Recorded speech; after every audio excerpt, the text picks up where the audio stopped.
sommaire de cette édition en Côte d'Ivoire, les chanteurs Yodé et Siro ont été placés en garde à vue ce mercredi après une longue audition après avoir critiqué publiquement un magistrat.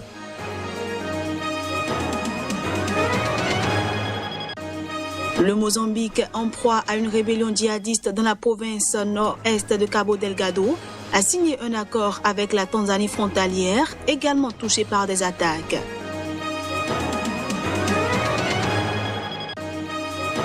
Et puis le Maroc va lancer une campagne nationale de vaccination contre la Covid-19 qui s'étalera sur 3 mois et vise à vacciner 80% de la population.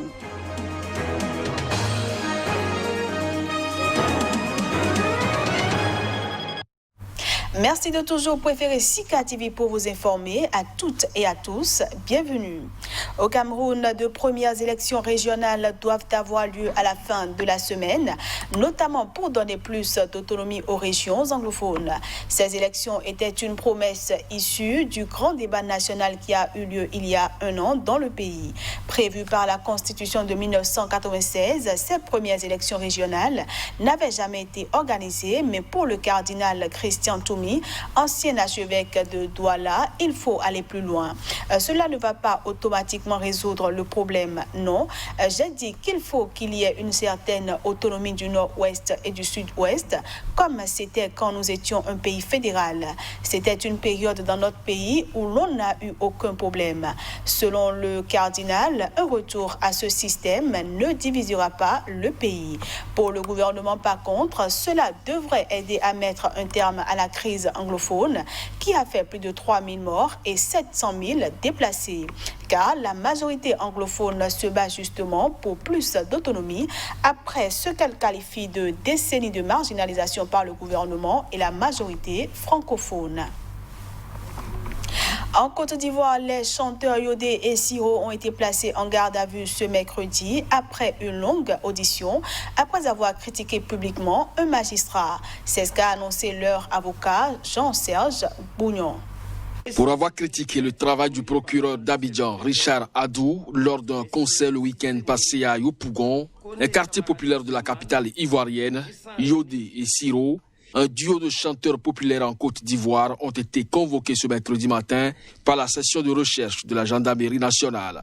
Après une longue audition, ils ont été placés en garde à vue. Ils ont décidé de les garder à vue pour les présenter ce jeudi à un procureur. Ils ont été entendus pendant 6 heures pour outrage à magistrat, trouble à l'ordre public et diffamation, a déclaré leur avocat Jean-Serge Bouillon. Le procureur est le procureur d'un seul camp. C'est quel pays allait dire au procureur Adou Richard qu'un mort est un mort, avaient chanté les artistes selon une vidéo partagée sur les réseaux sociaux. De leur vrai nom, Dali Djedje et Sylvain Dekavaï Abba, Yodé et Siro sont connus pour être très critiques à travers leurs chansons envers le pouvoir politique, aussi bien le régime actuel du président Alassane Ouattara que le régime précédent de l'ancien président Laurent Gbagbo. On dit quoi? Un des titres de leur album Héritage, sorti cette année, a été souvent repris lors des réunions de l'opposition. Célèbres en Côte d'Ivoire depuis le début des années 2000, Yodé et Siro font du zouglou, un genre musical engagé très populaire né en 1990 dans les cités universitaires d'Abidjan. Cette musique aborde les problèmes de société, n'hésitant pas à critiquer les hommes politiques, la mauvaise gouvernance ou la corruption.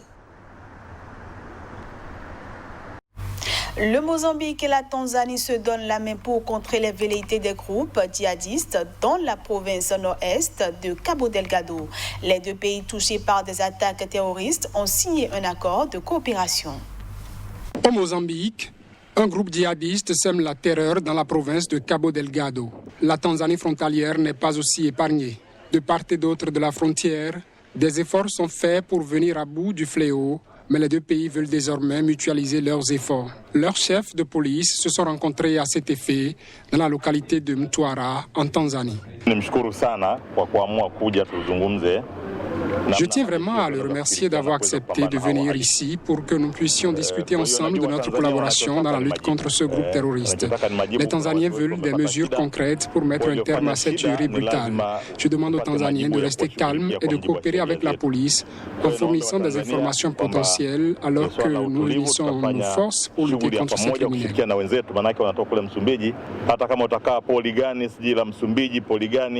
Il y a des gens qui viennent de différentes parties de la Tanzanie et qui pensent que le Mozambique est beaucoup plus sûr. Un pays qui est sous la protection de l'État islamique, mais je tiens à leur dire qu'ils ne sont pas en sécurité là-bas. Ils ont été dupés et nous les combattrons où qu'ils se trouvent.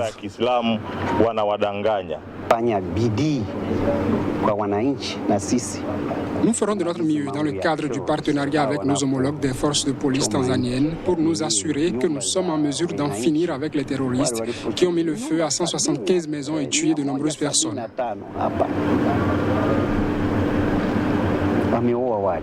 L'une des retombées de cet accord est la livraison annoncée au Mozambique de plus de 500 suspects arrêtés en Tanzanie. Je l'annonçais en titre, le Maroc va lancer une campagne nationale de vaccination contre la Covid-19 qui s'étalera sur 3 mois et vise à vacciner 80% de la population. C'est ce qu'a déclaré le ministre marocain de la Santé.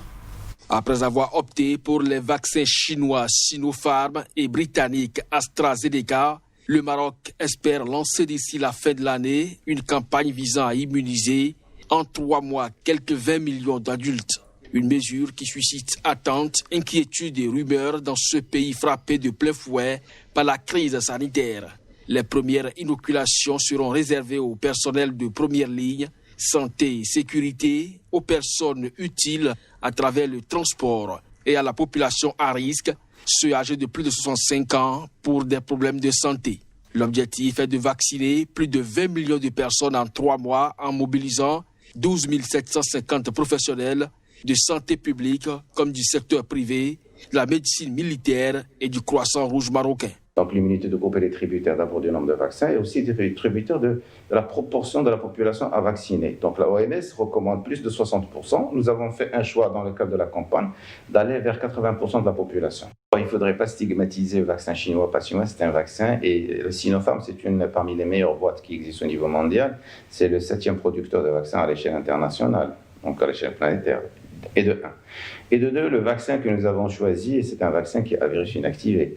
C'est l'une des méthodes les plus conventionnelles et les plus sûres, les plus safe. C'est comme le vaccin de la grippe, le vaccin de la polio, le vaccin de la diphtérie. C'est des vaccins à virus inactivé qui ont fait leur preuve depuis des années et des années. Le fait d'avoir choisi quand même une campagne de vaccination de court délai, ça a une signification. C'est pour essayer quand même de retrouver le retour à la normalité pour permettre bien sûr la relance d'autres secteurs qui sont en souffrance et aussi de l'autre côté pour ne pas permettre quand même une saturation du système de santé pour qu'il n'en pâtisse pas par rapport bien sûr à ses limites. Selon les derniers chiffres officiels, la pandémie de Covid-19 ne faiblit pas dans le royaume avec plus de 5 000 nouveaux cas quotidiens pour un total de 359 844 contaminations, dont 5 915 décès et 31 193 guérisons.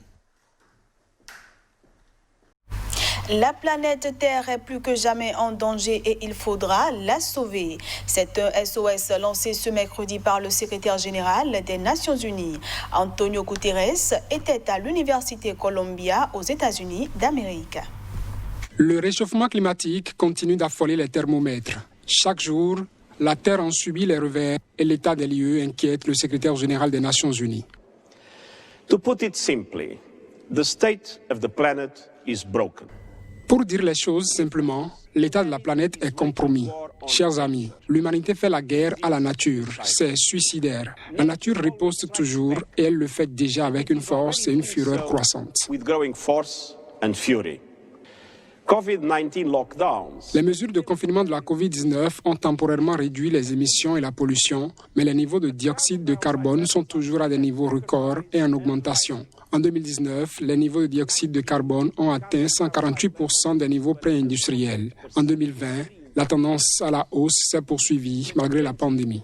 The upward trend has continued despite the pandemic.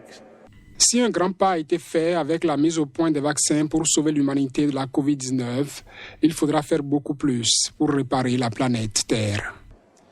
COVID recovery and our planet's repair. Récupérer de la Covid et réparer notre planète doivent être les deux faces d'une même monnaie. 2020 était censé être une grande année pour la nature, mais la pandémie a eu d'autres projets pour nous. Mais nous devons à présent utiliser l'année 2021 pour faire face à notre urgence planétaire. Le monde n'a atteint aucun des objectifs mondiaux en matière de biodiversité fixés pour 2020. Nous devons donc faire preuve de beaucoup plus d'ambition et d'engagement pour atteindre des objectifs mesurables et mettre en place des moyens de mise en œuvre, en particulier des mécanismes de financement et de suivi. Réparer la planète, ça doit être une affaire de tous. L'idéal est d'adopter des plans de passage à zéro émission nette de carbone, a souligné le secrétaire général de l'ONU. Et voilà, mesdames, messieurs, c'est sur cette dernière information que nous mettons un terme à cette édition, que je vous remercie d'avoir suivi.